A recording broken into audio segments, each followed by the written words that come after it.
আসসালামু আলাইকুম। আমি বরিশাল থেকে বলছি। দূরে কাছে যে যেখান থেকে আমার আজকের ভিডিওটি দেখছেন, আশা করছি সবাই আল্লাহর অশেষ রহমতে ভালো আছেন। আমরাও আলহামদুলিল্লাহ ভালো আছি। বিডি রূপা ব্লগসে নতুন আরও একটা ভিডিওতে আপনাদের সবাইকে স্বাগতম। আশা করছি আমার আজকের ভিডিওটি আপনাদের কাছে ভালো লাগবে। যাই হোক, আজকের ভিডিওটি মূলত সকালবেলা থেকেই শুরু করে দিয়েছি। সকালবেলায় নাস্তা হিসাবে কিন্তু পান্তা ভাত খেয়ে নিয়েছি। আমরা যারা বড়রা ছিলাম, তো আমরা সবাই পান্তা ভাত খেয়ে নিয়েছি। আর আমার বড় ছেলে, সে নাকি পান্তা ভাত খাবে না। তো পরে আর কি করার, ওর জন্য একটু নুডলস রান্না করতে চলে এসেছি। আমরা যারা গ্রামে থাকি তাদের অধিকাংশ ঘরে কিন্তু সকালবেলা সেরকমভাবে নাস্তা তৈরি করা হয় না। পান্তা ভাত দিয়েই কিন্তু তারা সকালটা চালিয়ে নেয়।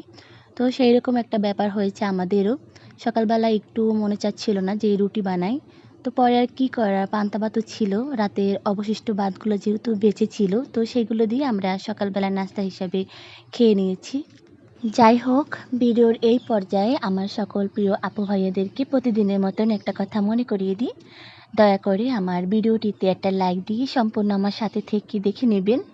যাই হোক, আজকে দুপুরবেলায় রান্নাবান্নায় ছিল, আমাদের জন্য রান্না করেছিলাম পেঁপে চিংড়ি মাছ দিয়ে ঝোল ঝোল করে রান্না করেছিলাম, আর মাছ ভুনা করেছিলাম।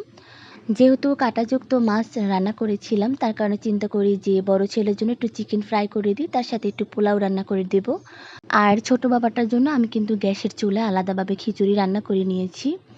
আর আমি কিন্তু এই চিকেন ফ্রাইটা খুবই সিম্পলভাবে করে থাকি। আমি এখানে শুধু পরিমাণ মতন লবণ দিয়েছি, আর একটুখানি রসুন বাটা, আর পরিমাণ মতন হলুদের গুঁড়া, তারপরে একটুখানি স্বাদে ম্যাজিক মশলা আর কর্নফ্লাওয়ার দিয়ে খুব সুন্দর করে মেখে কিছুক্ষণ সময় রেখে দিয়েছিলাম। তারপরে আর কি ডুবা তেলে খুব সুন্দর করে মচমচা করে ভেজে নিয়েছি। তারপরে এদিকে কিন্তু আমি পোলাওটা বসিয়ে দিয়েছি। আমি সবজি পোলাও রান্না করে দেব। আমি কিন্তু কয়েকটা চিংড়ি মাছও দিয়েছিলাম। পেঁয়াজের মশলা কষানোর সময় আমি কিন্তু কয়েকটা চিংড়ি মাছও দিয়েছিলাম। দেখা যায় কি, এক রকমের পোলাও বাচ্চারা সেরকমভাবে খেতে চায় না। মাঝে মাঝে এরকম করে রান্না করে দিলে বাচ্চারাও কিন্তু খুশি হয়ে যায়। আমি সবসময় চেষ্টা করি আমার বড় বাবাটাকে তার পছন্দ মতো রান্না করে দেওয়ার। যেহেতু আমার 2টা কলিজার বাচ্চা, তো যতটুকু আমার সম্বলে কুলায় ততটুকুই আমি চেষ্টা করি। যাই হোক, এদিকে রান্না করতে করতে আমার প্রিয় আপু ভাইয়াদেরকে একটা কথা বলি। আমাদের এই চুলাটা একটু ইগনোর করবেন। চুলাটা ক্যামেরায় দেখতে অনেকটাই খারাপ দেখা যায়। এই চুলাটা মূলত আমরা রড সিমেন্ট বালি দিয়ে তারপরে তৈরি করে এনেছি। যার কারণে রান্না করতে করতে চারপাশটা একদম তেল চিকচিকে একটা ভাব হয়ে গিয়েছে। যেহেতু আমাদের এই চুলাটা মাটির তৈরি না, যার কারণে কিন্তু লিপতেও পারছি না। লিপলে কিন্তু চুলা দেখতে অনেক সুন্দর দেখা যায়। যাই হোক, কয়দিন পর চিন্তা করেছি যে চুলাটা একদম ভেঙে ফেলবো, নতুন করে আবার বসাবো।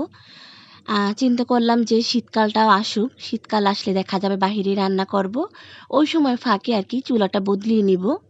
যাই হোক, গত ভিডিওতে আমার খুবই প্রিয় একটা আপু কমেন্ট করেছিল যে আপু, তুমি এতদিন ট্রাইপড ছাড়া কিভাবে ভিডিওগুলো করেছিলে।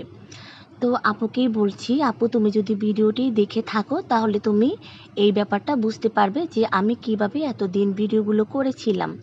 তো এই যে টেবিলটা দেখতে পাচ্ছ আপু, এটা হলো আমার বড় ছেলের পড়ার টেবিল।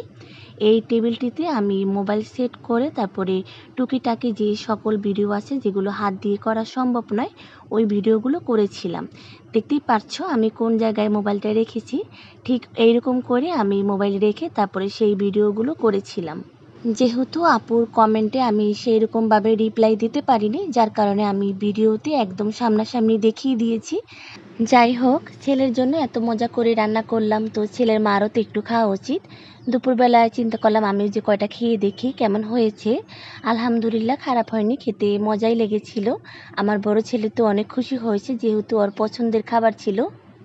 যাই হোক, যে সকল আপু ভাইয়ারা আমার ভিডিওটিতে একটা লাইক দিয়ে আমার সাথে থেকে সম্পূর্ণ দেখে নিয়েছেন, তাদের জন্য অনেক অনেক ভালোবাসা রইল। দুপুরের খাবার খেতে খেতেই বিদায় নিলাম। সবাই ভালো থাকবেন, সুস্থ থাকবেন। আল্লাহ হাফেজ। আসসালামু আলাইকুম।